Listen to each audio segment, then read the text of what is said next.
put up or shut up time. The Auburn Tigers are headed to the NCAA tournament. Can they block out the noise and make it happen?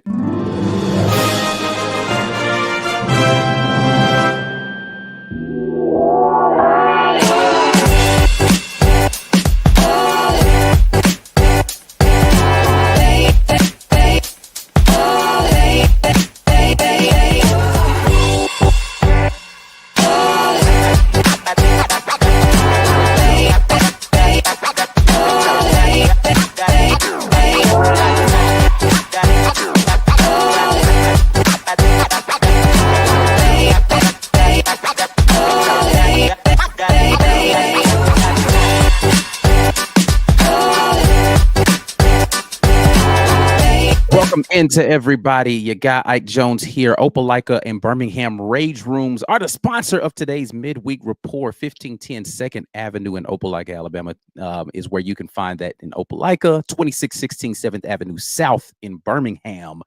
You got the ability to go in and let just all your anger, your stress out in a more productive way. Go smash somebody else's stuff and not your own stuff. It's that time of year where stuff gets smashed. Right. Pause for that. But it's just that time of year, man. So y'all go to the Rage Room and let your aggression out in that way. Make sure you tell them the folks at the War Report sent you. If you are not part of the Green Name Gang, you're going to miss out on a lot of content over these next couple of weeks. So make sure you get locked in with us membership wise. $5.99 gets you to the patron level. $3.99 gets you to supporter level. And we will be so glad to have you as a part of the gang. If you are a member of the gang and you want someone else to be able to get a little some, you can get them an active membership right there and gift a membership, and they'll get the first 30 days on you. And then it's up to you to be able to continue that membership. Speaking of stress and anxiety, if you have that, make sure you head over to the folks at rogueshop.com. Use code RAPPORT when you're there. Get your little something off at America's #1 online dispensary. That's sleep, stress, anxiety, pain relief, all there for you at the Rogue Shop. Again, make sure you use code RAPPORT. It tells them the folks at the War Report sent you over. Let's get into it. Talking a little Auburn men's basketball. Auburn is set to take on Alabama State tomorrow in the first round of the NCAA tournament. Alabama State won their game versus St. Francis in epic fashion, getting March Madness kicked off in the most amazing way with a improbable buzzer beater of a situation, full court pass that got overthrown, tipped into the hands of an Alabama State player. They make the layup there to get the victory and advance to Lexington to take on the #1 seed Auburn Tigers in the first round of the tournament. And now it's time for Auburn to handle business, right? Like, all the talking is done. All of the what is Auburn going to do in the postseason? Can they handle the pressure? Bruce Pearl, is he going to be able to finish it off? All of that's done. And it's time to get into actually handling business. And the question is, are they ready to do this? And we definitely want to answer that question for y'all. There's going to be a lot of keys to this game. I've only watched 2 games of Alabama State basketball this season. That was the game versus St. Francis, and that was the game versus Jackson State in the SWAC championship. So I haven't watched a ton of Alabama State basketball. However, because I'm not knowledgeable, I decided to bring somebody in who does know what they're talking about in terms of Alabama State. I want y'all to welcome Liv to the broadcast. Liv, talk to the people. Tell them who you are, what you got going on, and we're going to talk a little Alabama State basketball with them today. Yeah, so I'm Liv. I also go by Liv for Hoops online. I cover HBCU basketball and specifically a lot of Division I, so I'm very familiar with Alabama State. And I think it's, like you said, they won in an exciting fashion, just how we want March Madness to be, especially in those first 4 games. And so very interested in this matchup come tomorrow night. Tomorrow afternoon. Yeah. It's going to, I think 1:50 is the tip time in Central. I'm not sure about that. I have to go look it up. I see it's 1:50, I think, is the correct time. But all right, so let's talk Alabama State hoops, right? So they won the championship game versus Jackson State, hard-fought game there. What I saw from Alabama State in both the St. Francis game and the Jackson State game was a team that is comfortable playing without the lead, right? Like Mm-hmm. because of the way that they play defense, the intensity that they bring, they're fine not having a lead in the game because they feel like if they're in striking distance, anybody is gettable. Am I right? Like again, 2 games of watching them, so this is Yeah. not me professing to have some deep knowledge of Alabama State, but is that an accurate assessment of who they are as a team? It definitely is. And if you look at a lot of their games were decided in double figures and they just play they don't care about playing behind because they just grind teams out. That's the way Mm, they like to play. They like to grind it out, grind it out. And I think like the last of their last however many games, it was won by like 1 to 2 points. And so that's just kind of their style of basketball. They don't let a deficit deter them away from continuing to play their style. And I think that's what makes them, the reason they came out winning the SWAC championship. yeah. All right. So when we talk about the coach, let's first and foremost, because mostly when you talk about teams and the basketball that they play, they embody the style that the coach likes to bring, whether he's a fiery, passionate person, whether it's a laid back, calm. What do we need to know about this Alabama State team as far as the coaching culture is concerned? 3rd-year head coach there. What has Mhm. he brought to the Alabama State program? I think the first thing he's brought is consistency. If you know anything about the SWAC, a lot of teams struggle retaining players year from Sure. year to year, and that's something he's done successfully. As a bulk of his roster is players he's had for more than one season, and you see if you watched many of their games, he stands up the whole game. He's super involved. There's a viral photo going of him and Amar Knox like dapping each other up, screaming to each other when he knocked down like one of those big buckets, and so he's a very involved coach. You don't see him rarely sit back and like have that chill type of mentality. And I think that's why, because he never quits, that's why his team never quits. He never has that kind of, oh, it's all right type of mentality. It's always like, let's go, let's go, let's grind it out. And so we see that oftentimes from his teams. Because you're completely correct. Teams definitely take on the attitude, the personality of their coach, because that is who their leader is. Yeah, yeah, absolutely. So, from an on the floor standpoint, though, let's talk about some of the players and some of the key guys for this Alabama State team that Auburn fans, when they see them, they're going to be like, oh, Liv was like, yeah, that's going to be the one to Hmm. watch. Who are the guys that make this team go? Particularly, let's start on the offensive end. Who are the Hmm. engines for the offense for Alabama State? So all season I've been saying they have the three-headed snake. They have Amar Knox, CJ Hines, and TJ Madlock. So those are their three guards. They really do teeter around averaging over 30 minutes a game. You rarely see those three get off the floor. Mm, Depending on which game it is, one of them can get hot. We saw in the SWAC championship game, CJ Hines was the guy that night. Of course, TJ Madlock, he's kind of the one who he does everything for them. But then in the end of the St. Francis game, we saw Amar Knox start to kind of catch fire. He's the one who made the go-ahead layup for them to win the game. But he was the one who really was the catalyst towards the end of the game to really kind of get them over that hump. So that's the three-headed snake on offense. And of course, they have other players. Especially if I know most people, their first time seeing them was watching them against St. Francis. They had players like Dante Bass, who in the first half, he was the one who kind of caught fire early for them. And then they have Micah Simpson, who's a really consistent three-point shooter for them. I would say where they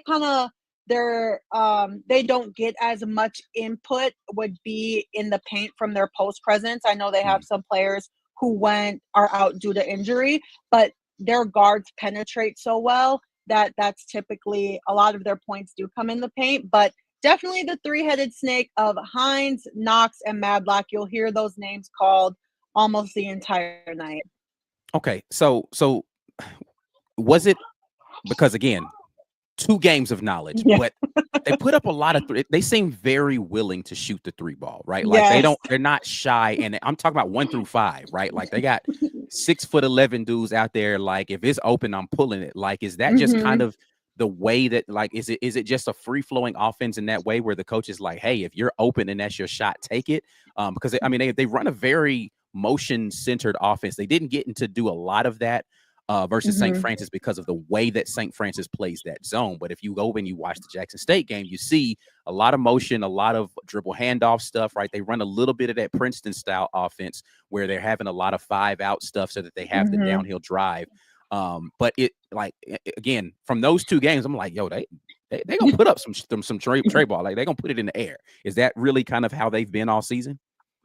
I think it's more of their guards definitely have the green light to take the shots they feel are, there for them. And when we saw their post players shoot the threes, it was usually off the guards dribble penetration and then kick. And so they definitely do have more of a free flowing offense. I would say last night that was a lot of threes. Yeah. That was like Last night they took, let's just for reference, 29 threes. They were 9 of 29 versus St. Francis, 29 3-pointers shot by them. I was like, that was like a lot of threes. All the games I've seen, it's usually never that much, but I also think they were just giving them what St. Francis was giving them in the zone. I thought a few of them were forced, but Yeah. some of those, they were good shots because St. Francis was letting them shoot the three, but I thought they were playing into their hand of just like I no, continuously shooting I them. agree. I meant so I did a live watch party during the game, and it seemed like every time State got within a bucket, they would take some kind of step back three, and now Hmm. it eventually worked. The last step back three that they took actually gave them the lead, but I was just like, yo, like, why do y'all keep forcing this three ball when you're within a layup of being able to get Hmm. the lead? And so I was just like, yo, like this shot selection is driving me crazy, bro. Like just but You they and they me eventually both. got to it.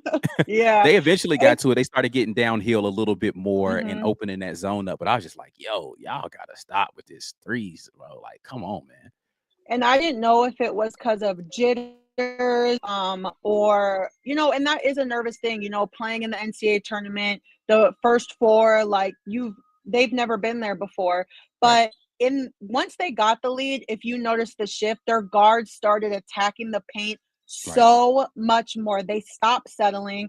They were like, oh, Amar Knox, he hit like two very like acrobatic layup Tough finishes lays, around bro. the rim. And I was like, you could have had this the entire game. And so I think once they finally got comfortable, which they were stressing everybody out, waiting till the last few minutes to really start playing their game. But those last few minutes was really what we see from Alabama State. Yes, they do take threes, and some of them do happen to be step backs, but their guards, that three-headed snake, they excel so well at attacking the paint and making decisions. They only average 9 turnovers a game, which is like I Right. think top 5 in the country. So they take care of the ball. And I just felt like the first half, because it was so wide open, because I swear St. Francis was like, just keep letting them shoot, keep letting them shoot. Yeah. Um, they typically do drive more and then kick it off of that, because a lot of the step back threes, I was like, whoa, let's get a few more ball rotations and then find that open shooter, because as we Right. know, that's typically when it's a more high percentage 3-point shot. For sure, for sure. In here talking with Live for Hoops on Twitter. Make sure you guys connect with her if you want to follow more of what's going on with HBCU hoops. Let's flip it to the other side and talk a little bit about defense. Now, you mentioned something that I think is important. They don't turn the ball over a lot, but they Hmm. have a defense that can turn you over. I like the athleticism that I saw from Alabama State.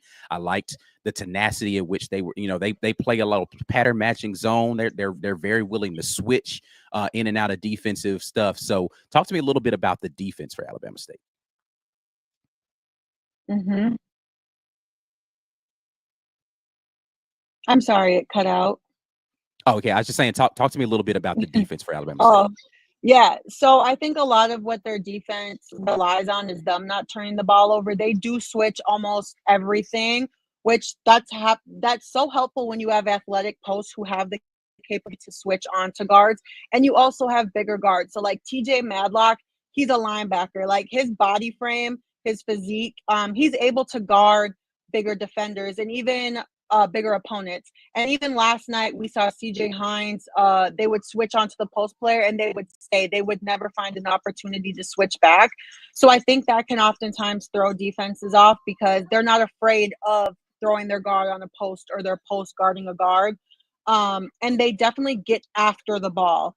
They have very active hands. They play the passing lane very well. So I think just how much they care about ball security, they put the extra effort in on defense to turn teams over. Yeah, I liked what I saw from them defensively, and again, the athleticism that they have. Now, the one thing I will say that seemed, I,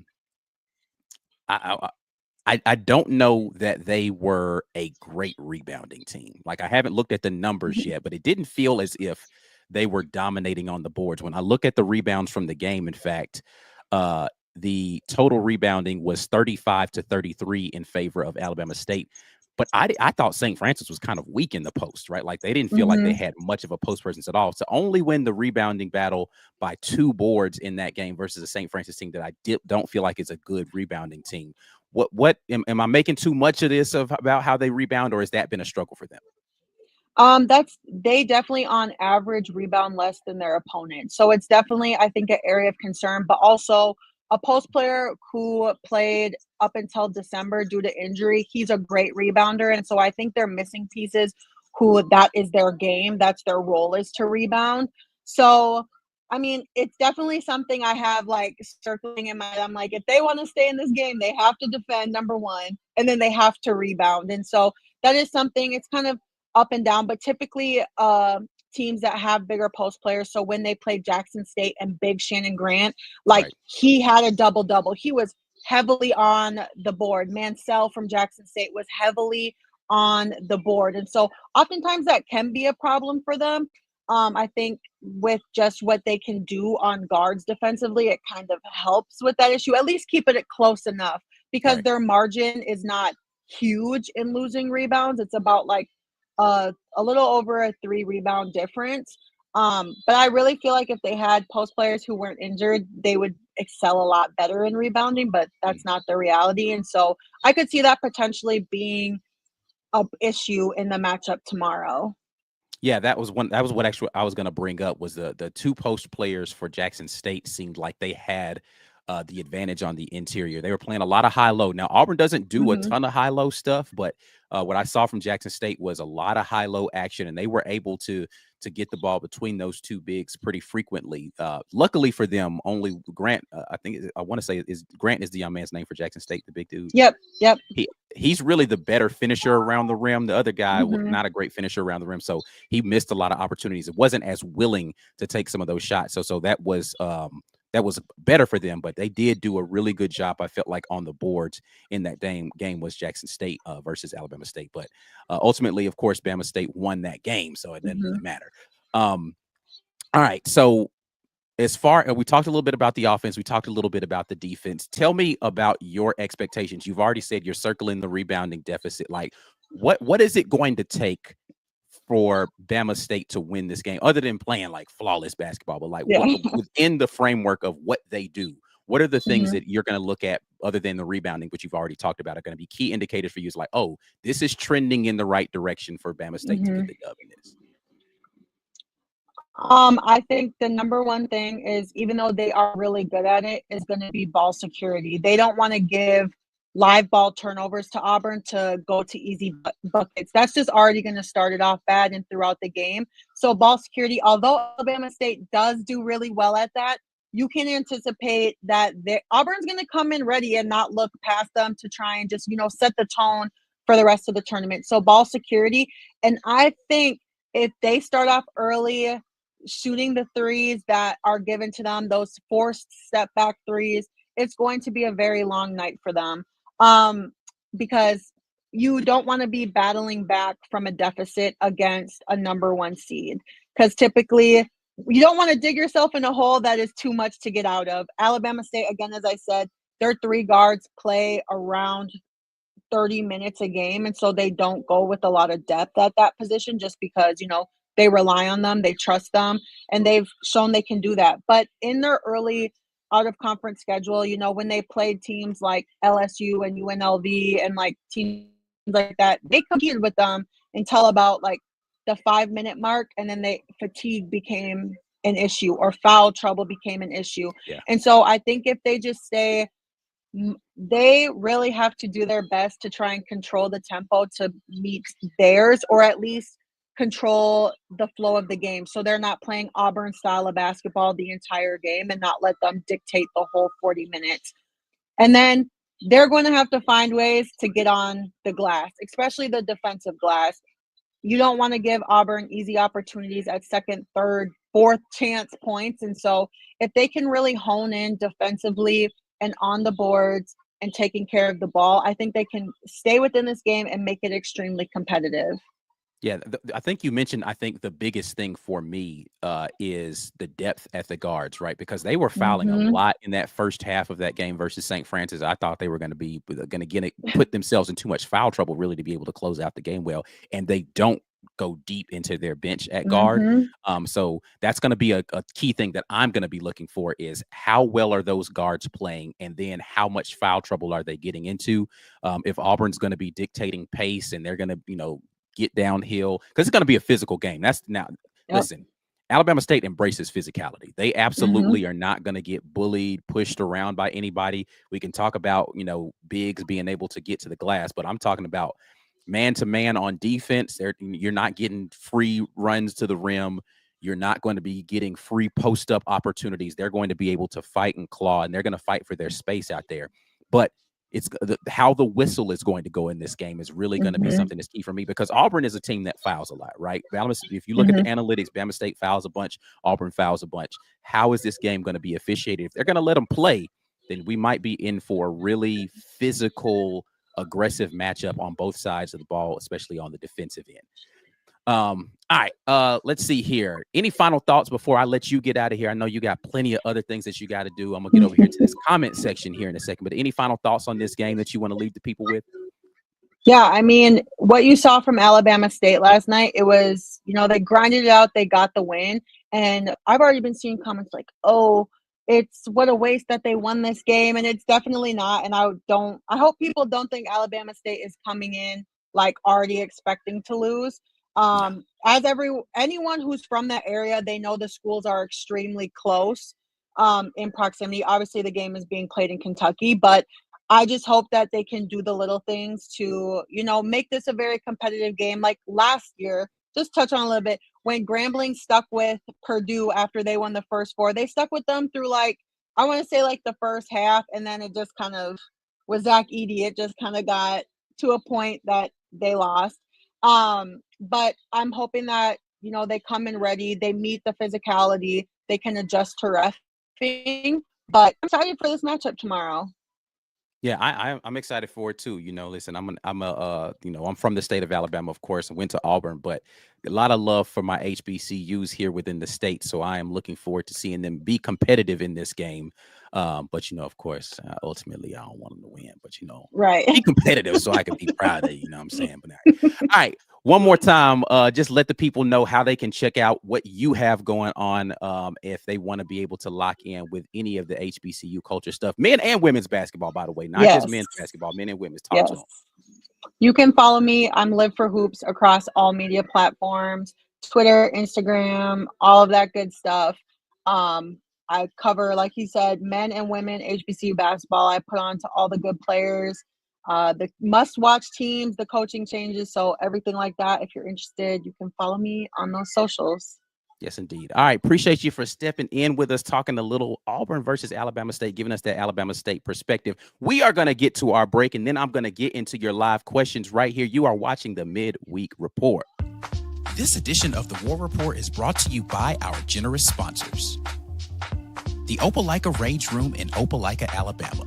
The Rage Room is a place where anger and stress find their ultimate release. Call or text 334-777-6688 to set up a session today, or check them out online at opelikaRageRoom.com. Golden's Cast Iron. Whether you work out, grill out, or chill out, you deserve the best life possible, and Golden's Cast Iron is here to provide the tools to help you do it. Check them out at goldenscastiron.com. Yes, indeed. Thank you to the sponsors of the War Report. This War Report Midweek Report is brought to you by the folks over at the Rage Room. Make sure you check them out if you haven't already signed up for membership. Once again, we got a lot of great stuff. We are on the road right now. That's why I'm solo tonight, because Mike is already on the road. He might be in Lexington already by now, but already on the road to Lexington to make sure that we have coverage of the Auburn Tigers taking on the Alabama State Hornets first round of the NCAA tournament. So a lot of great member only content that we will have coming for you guys. Y'all know, as I go live at games, that we do a lot of that stuff right there from the sidelines. Now, I will not have any coverage for you guys tomorrow because I have to work. It's a game in the middle of the day and I have to be at work, unfortunately. However, we're going to try to get Mike G to be able to fill in and do that kind of stuff for you. And make sure you get your memberships active to stay tapped in with all that sort of thing. And I will definitely get you some sort of reaction after the game is over with at some point in time when I get off of work. You can gift memberships, let somebody else get a active membership for 30 days, and then they can decide on their own whether or not they want to stay with it. You can go and you can check out the folks at Underdog Fantasy. Fantasy stuff is live right now. Underdog gets new customer deposits, can get up to $1,000 in bonus cash when you sign up if you use code RAPPORT when you go over there and do that. What they do is they give you projections. You select 2 players and you decide whether they're going to get higher or lower than the projected total for whatever the stat is. And if you get it right, you get a chance to get a little bit of money. Restrictions apply. Make sure you check out the states in which you can play and what kind of games that you will be able to have eligible for you. But check them out over there at underdogfantasy.com. Again, use code RAPPORT when you go over there and do that.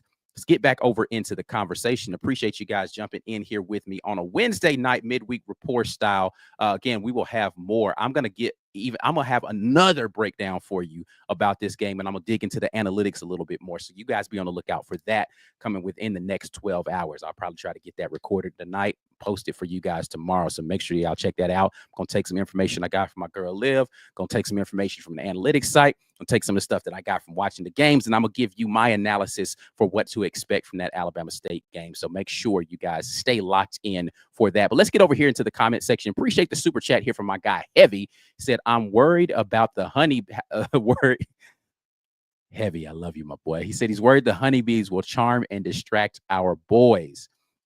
I don't know if they're into honeybees like that, but hey, listen, it's a legit concern. You know what I'm saying? It's a legit concern, getting distracted by the ladies over there. Yeah. Listen, Alabama State, great HBC culture there, man, and looking forward to this game for sure, just for what it means for the state of Alabama and basketball in general, but just the competition that you get to see between 2 teams within the state competing on a national stage like that. It's beautiful. What Auburn has done this year for basketball in the state has been amazing, right? Like you get the 1 versus 2 matchup, and then you get this matchup in the NCAA tournament. And I'm not saying Auburn is responsible for those other teams being there. I'm saying that Auburn has been involved in 2 very pivotal moments for college basketball in the state of Alabama.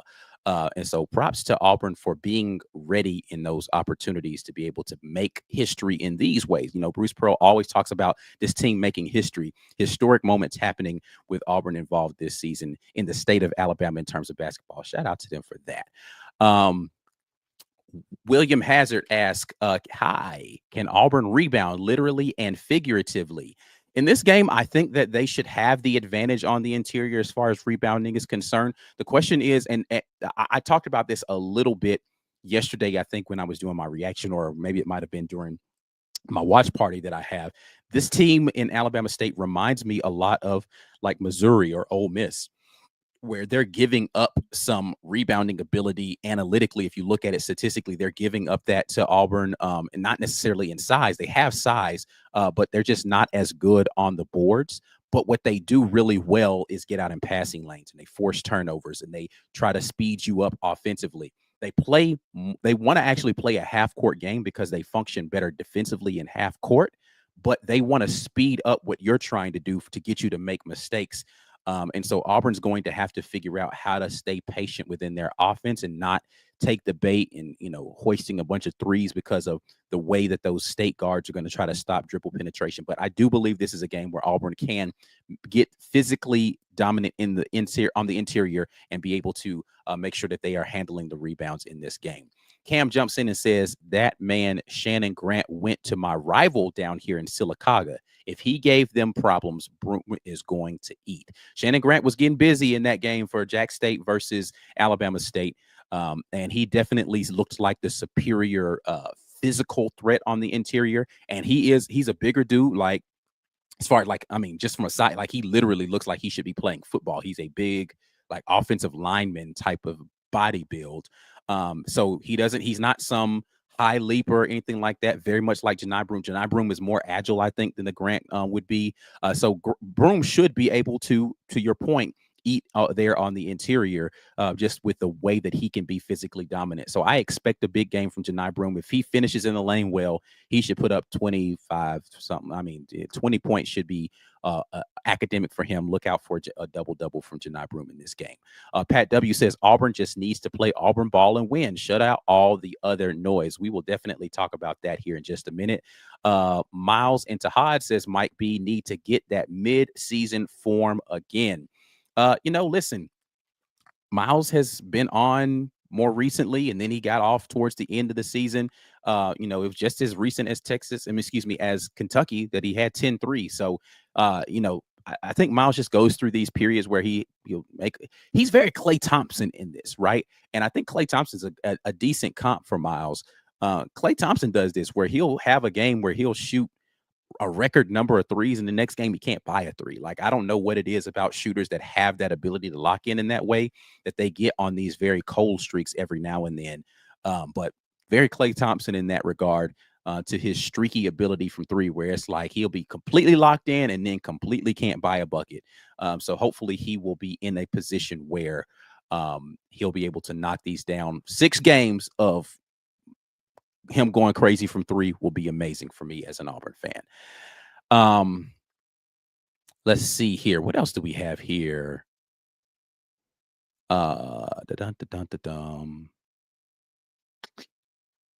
A lot of comments in here. I just want to get to Marshall. Appreciate you. Said fantastic interview. Appreciate Liv once again for jumping in here with me again. I've literally watched 2 games of Alabama State basketball, so I didn't want to get on here and pretend like I knew everything. If y'all aren't sharing the content, by the way, I didn't stop to say that. Make sure y'all share the content. I know I'm rolling by myself today, but y'all make sure y'all share content with somebody. Get some other people involved in the conversation. I've seen a couple of people say that they want to see Yale again. Low key, I do too, man. Low key, I do too. And that's going to pivot me into the second portion of this conversation about blocking out the noise. There is a ton of people out here, and some of them are trolling. They just want to see Auburn fans get riled up. And some of them are Auburn fans themselves, talking about how Auburn is not going to make it out of the first weekend of this tournament. And this team isn't hungry anymore. And Bruce Pearl addressed a little bit of this in some of his recent some of his recent press appearances, where he talked about maybe the team has lost a little bit of that edge that they had really leading up to that Kentucky game when they clinched, and kind of relaxed a little bit and said, hey, all right, that job is done, and now we can move on to the next thing and not really worry about this task right here in front of us. And they relaxed a bit, and now he said that he's given them that message. I think he was on Field of 68 talking about this, about the question was asked of him, is this team a little too loose and, fun loving? Can they lock in and get serious and really be able to dial it in and get focused for this 6-game stretch that they need to? And he said that was the message. That was the message that, listen, man, there is no more tomorrows at this point in time. If you don't win, there's not a tomorrow for a lot of you, for a lot of reasons, right? A lot of seniors on this team. A lot of guys don't know what their eligibility status is going to be for next year. Some of you absolutely have none left. And this is it.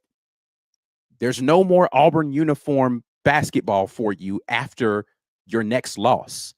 And that has been a message that has been echoed.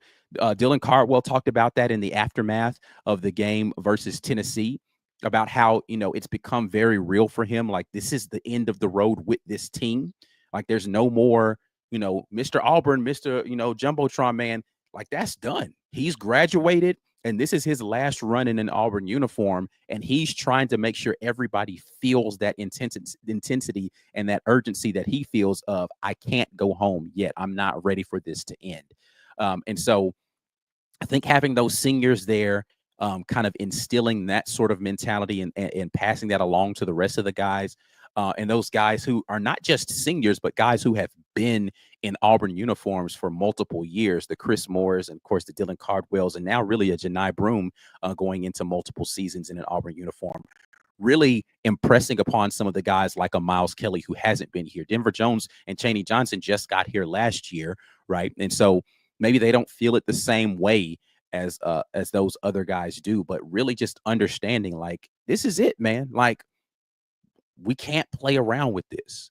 And hopefully they are receiving that message in the way that it needs to be received and are ready to go out there and handle business versus this team. Listen, I'm not here to scare anybody. People are like, oh, you make it seem.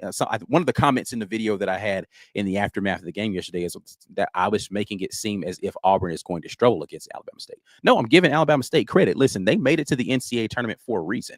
Um, he they're a team that won their conference tournament. They fought through a lot of adversity throughout the year, and they've played well versus P4 competition. You just heard Liv talk about that they haven't backed down to any of the competition now because they don't have depth at some of their key positions. Running out of gas is definitely a thing that could happen for them in this game. And so that's why it's going to be important. I think it's really important for Auburn to get off to a good start in this game. But even if they don't get off to a good start, can Alabama State maintain throughout the entirety of the game? That's going to be the biggest thing that I'll be taking a look at. But I'm not trying to scare anybody. I'm doing what Coach Pearl said earlier in the season. I'm respecting each opponent with the way that I analyze them. I'm not just man, Auburn's gonna kill them. Like, listen, man, if you don't do these things, this is what this team flourishes on. You can't let them have this because this fuels their fire.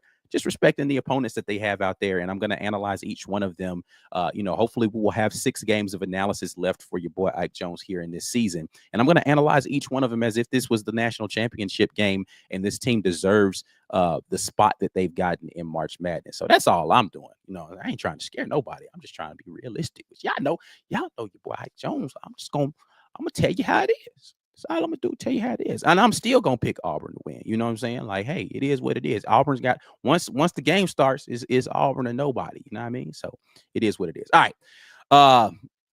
Anyway, so the question for this Auburn team is: can they get all of that noise blocked out, lock in, focus, and go win 6 games? Can they go win 6 basketball games now to go and raise another banner, hold up another trophy, cut down some nets? Can they do that?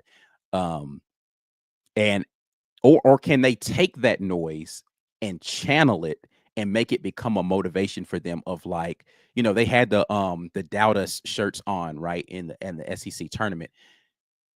Can they embody that? Like, we are fine with you doubting us. We will prove you wrong. And I think that that's going to need to become a rallying cry for them of like, man, look at what they're saying, bro. Like, they're saying that you don't have the ability to do this. Like, you can't. And you've proven that. Like, I've seen this more from Auburn fans, and I say, this is just Auburn being Auburn. They're always going to do this. They're going to falter at the end of the year. Bruce Pearl coach teams. They always fade at the end of seasons. Can they embrace the narrative that surrounds them and say, I hear that, but this is a different collection of players, and yes, the name on this jersey says Auburn, but we are not the Auburn team of whatever year you want to call out and say that they didn't do this, or we're some of the same players who did this versus Yale last year, which is what, again, I would love to have Yale be the Sweet 16 matchup, just to be like, hey, bro, like let's kill this right now. But yeah, we were in that game. But this is still a different team than the team that played that team last year. They're a different team. It's a new season. We have the ability to go out here and handle business and make it happen in this year.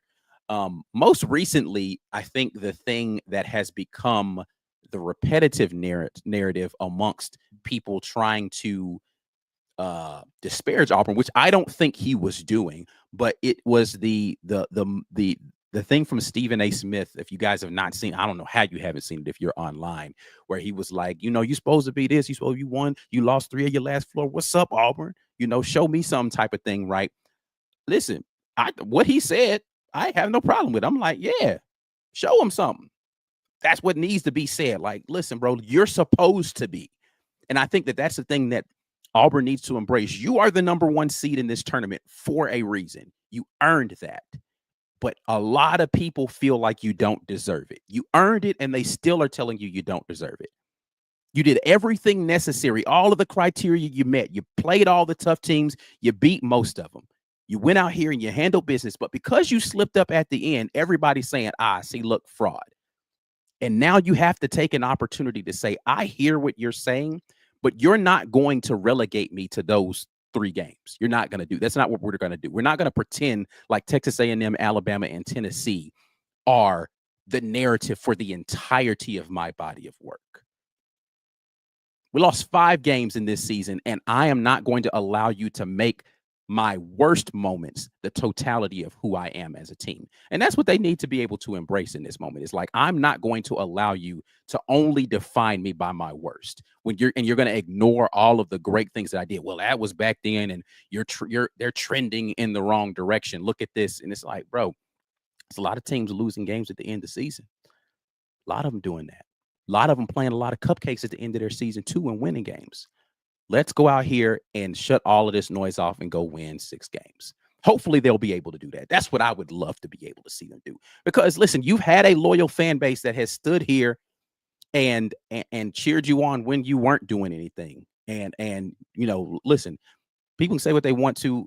Auburn fans can be very hard on Auburn, but they have shown up to that jungle week in and week out and cheered that team on even before Auburn became good, before they were hanging banners, before they were number 1 in the country, all of those things.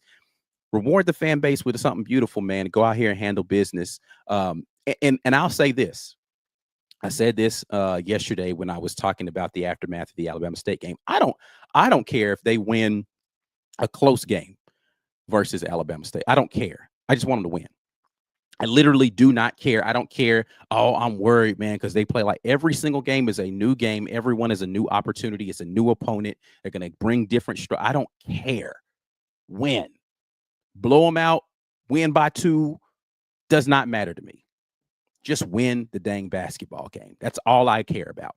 And let everybody else develop whatever kind of worry they want to out of, well, this worries me for this. If they did this versus Alabama State, then what's going to happen? I don't care, bro. I do not care.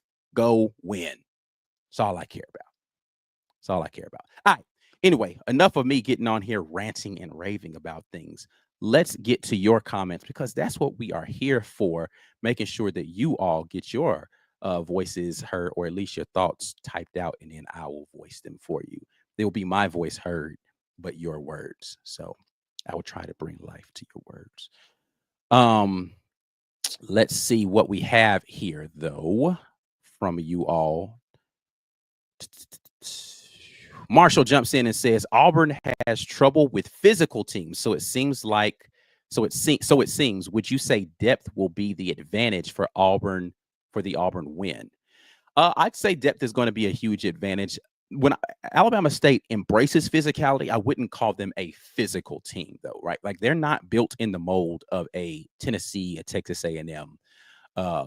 So they embrace physicality, and they definitely don't just get bullied around, but they aren't bullies, right? Like Auburn struggles with bully ball teams, right? Teams that their entire identity is physicality. There's a difference between, like, I think the way in which Auburn is physical is similar to the way in which Alabama State is physical, right? Like Auburn's a physical team, but not really they don't really bully teams, right? Like they just go and they're athletic and they're physical on cuts, and they don't just let you get free passes. Like that's the kind of physicality that Alabama State has. And so they're but yes, I do, to answer the second part of your question, absolutely think that the depth in this game is going to be a thing that's going to be able to take Auburn across the finish line, especially if they are able to get a lead and they make Alabama State have to get into their press, which they'll jump into that press and have to expend a lot of energy to try to claw back into the game. The depth of Auburn should take over, but it's going to take Auburn making sure that they are taking advantage of what I consider to be a frenetic style defense that will give you opportunities if you're not allowing them to speed you up too much. James Barnett says, I'm going to look at the glass half full instead of looking at the glass half empty. Nothing can be done about what has already happened. Let's go. Let's be clear. The glass isn't even half empty. Like the glass is like 85% full, and people are looking at the 15% that's not full and saying this team isn't ready because look at the space here at the top of this glass. Like that's really a more accurate situation. It's not half full and they have a chance. No, this team should win. And people are saying, well, the glass isn't completely full. So there's an opportunity to take advantage of that. So, and that's where I get into this, like, are we being for real here? Like, nobody's completely like, and I've said this many times. I think the most complete team in this tournament and in college basketball right now is Florida. There's no significant flaws in them. But everybody else, I can point out and say, they don't do this very well. They don't do this very well. And I think people are looking at the one or two things that Auburn doesn't do well and say, see, that's the reason they're going to lose because they're not flawless. And I don't think that that's a fair narrative to say, as if other teams don't have flaws that you can take advantage of. Yes, Auburn has weaknesses. Most teams do. That's the reality. Most teams have a thing that if you do this well against them, you are going to beat them. Auburn happens to have that as well. That's not an unheard of thing to happen in sports. Let's see here. Marshall, over under 3.5 teams for the SEC in the Elite Eight. 3.5. Can there be at least 4 teams in the Elite Eight from the SEC? I'd take the under on that. I think 3 is probably the right answer to this. Yeah, I'd take 3. I'd take 3 on that. So I would take the under on that, I think. Just under. But I think that I'd take that. See what else. Mr. Beautiful says probably empty the bench in the last 3 minutes. I hope. I would love to see that. I'd love to see that. But again, at the end of the day, as long as they get the dub and keep it moving, everybody's healthy. That's what the most concerning thing I would have is if someone got injured in a win, but just win. First and foremost, win the game. Secondly, be healthy in that win and move on to the round of 32 for whoever's going to be your opponent there. Beat Georgia says, I bet against Auburn covering that 30 point spread. 30 is a lot, bro. 30 is a big number to try to cover in that situation. And Auburn hasn't been great against the spread all season. So I don't think it's probably not a bad bet to take, honestly. Now, if they 30-piece them, cool. But I don't think that's a bad bet because, again, this Alabama State team is very scrappy. So I wouldn't be surprised if this is more like a 12-point win than it is a 30-point win.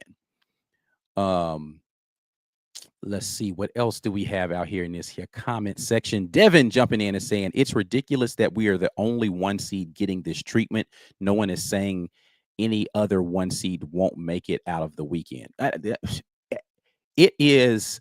I think the thing that makes it crazy for me is how many Auburn fans are saying it. How many Auburn fans are like, oh, well, you know how Auburn does. It's like, bro, man, come on. Like, I don't want to hear that from you. Like, I can take it from everybody else saying it. I'm just like, I will see whatever. I just don't want to hear Auburn fans saying, well, I'm just trying to be realistic. It could happen. I get it. All right, bro. Whatever, man. Whatever. I ain't got time for that kind of energy, man. Don't bring that energy over here, man. Hit the eject button on that energy. You can give me the I told you so speech later, but like just write it down on a piece of paper and don't say it out loud and then hand it to me like, well, I wrote this down. I just ain't want to do that. But don't come talk to me about that, John, bro. I don't want to hear.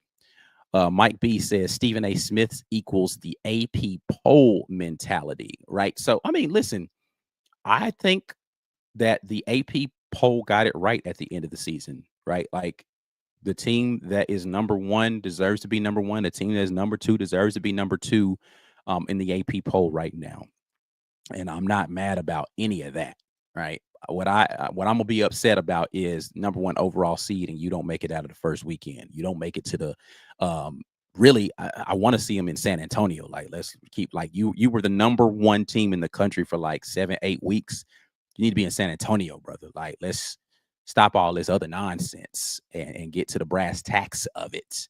Number 1, you need to be making it to San Antonio. But yeah, I'm going, and I'll be upset if I feel like the reason that they don't make it is anything other than external stuff like, oh, that was a horribly officiated game. You screwed yourself in these kind of situations. But here's the thing, and I said this, I think, like, I don't want Auburn to put it in the stop putting it in the hands of the officials to screw. Like, it needs to be such an immense job of like, yo, this game was officiated so terribly and so lopsided that this is egregious and this looks like a the fix was in, as opposed to it was a tight game and then like one call at the end of the game, you're like, oh, that was a terrible call that cost it. I don't even want to be in that situation, bro. Like, can we wait till we get to San Antonio to even like talk about that sort of thing? Go handle business early in the games and don't put yourself in that sort of scenario. That's what I would love to see. Is like, let's just not even put it in the hands of the officials, right? You make the basket, you clean steal, playing good defense, right? Block shots, verticality, all of those things. And if the officials are calling it wrong throughout the game, cool. But don't put it in the situation where it's like you had 4 fouls and then you tried to do the verticality thing and they called the 5th foul on you. But the other 4 fouls, you really like you got a silly foul in the backcourt where you was trying to get an extra steal for no reason. And you weren't set on a screen, or you were swatting instead, and you were second off the floor. Like, you got 4 fouls legitimately, and then the 1 foul you got was bogus, right? I don't want that. Like, let's stop putting yourself in those types of scenarios, and that would make it a lot easier for you to be able to win basketball games, right? Just play solid, be solid, and handle business. So we'll see. James Barnett jumps back in. Stephen A can say we have lost 3 of the last 4. That's glass half empty mentality. I look at it like we won 7 of the last 10 in the regular season. That's glass half full. Again, 7 of 10 is 70%, bro. That's not even half. Like, that's what I'm saying, bro. Like, lost 5 games the whole year. Ant Long, super chat. Thank you so much for this. What attitude do we want to see? Auburn placating to the crowd as they do when things are rolling, or do we want the business-minded team? I want to see them be themselves. Absolutely. Like, when the point in the season where everybody was like Auburn was at their peak, and let's be clear, the Auburn peaked too early thing, I still struggle with that, because I don't know that I found a good answer from anybody about when Auburn was at their peak during this season. But when Auburn is being themselves on the basketball floor, they're playing with swagger, right? And that swagger includes placating to the crowd and Dylan Cardwell looking fired up and screaming and giving them the whole, like, all of that. But you got to be winning the game to see that. If they're losing the game, that's when you see them being super serious, and every single play they're just trying to be locked in, because it's a close game where when they're beating teams down, they're giving you all of that, and they're being the team that gets under people's skin. So I want to see the swagger, because that means that they putting the beat down on people. Let me see the swag. But listen, but when it's time to be serious and lock in and handle business, bro. So I'd love to see a combination of the two, because you're not going to beat down every team, and you're not going, and hopefully you're not in a dogfight in every game. So, what else do we have here? I agree with this statement here. Beat Georgia says, I hate how inconsistent the verticality rule gets. Yeah, it's not called very well. The block charge. Well, one thing that I can appreciate, other than late in the game, I felt like the officials in that Alabama State versus St. Francis game were doing a good job of calling that game. The calls they were making were the correct calls. A lot of the time, they were letting some physical stuff go. They weren't calling every little touch foul. But when it came time for, it's like, we've got to make a call right here, block charge, hooking, somebody pushing on an offensive board attempt. Like, I think that they were calling a lot of that stuff correctly for a vast majority of that game. I said, towards the end, it felt like the whistle was starting to lean a little bit towards St. Francis, I think. But the first half, Alabama State was fouling a bunch. They just were, and they were getting called for a bunch of fouls, and then they let it go towards the middle, and then they started to tighten the whistle up towards the end again. And I was like, you're not calling that even, because that same, like, so. But for the vast majority of that game, I felt like they did a really good job of officiating that game. I hope to continue to see that level of even officiating, right? You're not going to get every call right, but when you do make a call, is it the correct call, and are you calling that same call on both teams? That's how I judge an officiated game, not whether or not every single time somebody got touched, they got a foul call. It's like, all right, cool. If you're going to allow this bump, that bump needs to be allowed on both ends. I felt like they did a really good job in that first game that I watched. between those two teams. Let's see here. What else? Ant says he wants that fun-loving team from the Houston game. Like it. I like it. Colby says JP head into the transfer portal after the season. I felt like he didn't get a fair shake. We gave Aiden a whole season. So this is a fair conversation to have. Number one, I don't know what JP Pegues's eligibility is, so I can't say whether or not he will be in the transfer portal. Secondly, I don't know that they had time in pursuit of the championship to give him a fair shake, right? Auburn didn't have anywhere else to go besides Aiden Holloway. Like, that was it, right? And yes, I am saying his name for the first time this entire season. They didn't have anywhere else to go besides him last year. Like, who else were you going to play those minutes? And so because you're afforded the opportunity to not have to do that this year, they're not forcing minutes on a guy that's not ready to play those minutes. And so I don't know that it's even right to say he didn't get a fair shake. Like, he played himself out of those minutes. That's his fault. So yeah, I can't put that on fairness. I can put that on we've got goals out here, and they gave him up until the Duke game to get it together, and it just never materialized for him. So it's like, all right, man, like, not only are you struggling, like, at points in time, particularly on defense, you're almost not playable in these moments. And the level of physicality and athleticism that we're about to see is about to increase, not take a step back. So if you were struggling in these moments over here with the things we're asking you to do on the defensive end, I don't know how that gets better. I don't know how that improves at this point in time. And listen, you are talking to someone who was advocating for JP Pegues early in the season to say, just give him time, he'll adjust. But to say he didn't get I am also not going to be on the side of saying that he didn't get a fair shot. He absolutely they gave him plenty of opportunities, and he did not come. Had JP just struggled with scoring the ball, but been solid on defense, or if he had been an absolute bucket, but he struggled to play defense, then I think he would have been given additional opportunities. But you can't be both. You can't be a liability on the defensive end and not being a bucket on offense and turn the ball over a little bit too, right? Like, you have to pick a struggle here, my boy. Like, which one of these things are you going to struggle at? Because I can live with effort, I can live with energy, and I can live with buckets, but I can't live with missed assignments on defense and uncertainty on offense and not scoring points on. I can't. You can't be all of them. Not all of them, bro. And you want me to play you once we get in the conference play when the competition's going up, and this is the toughest SEC we've ever seen? Can't do it.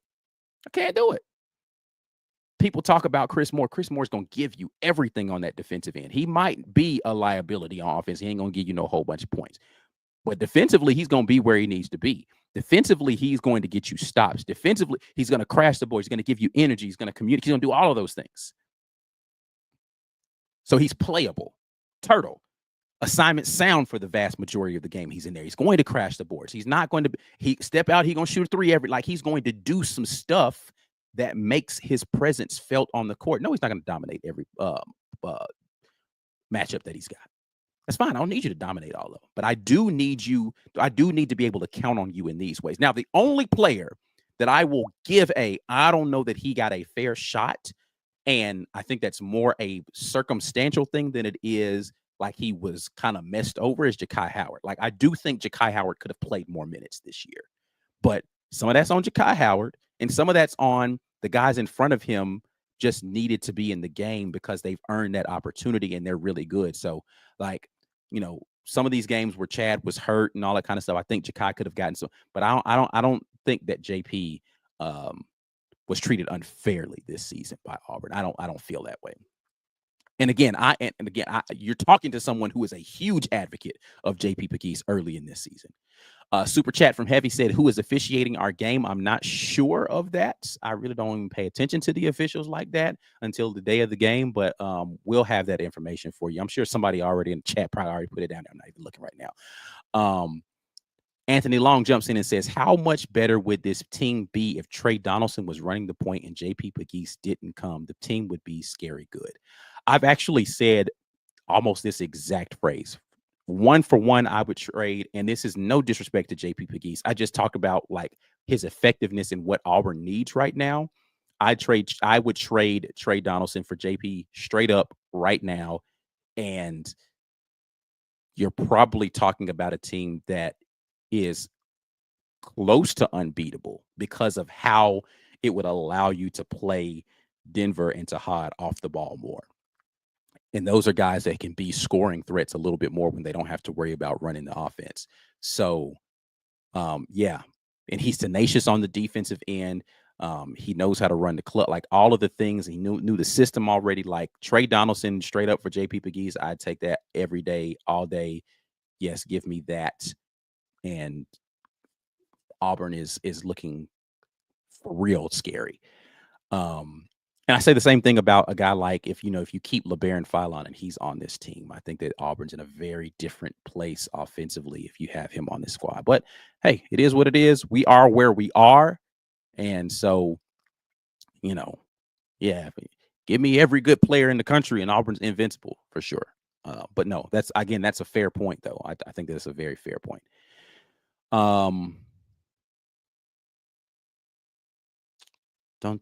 What else do we have here?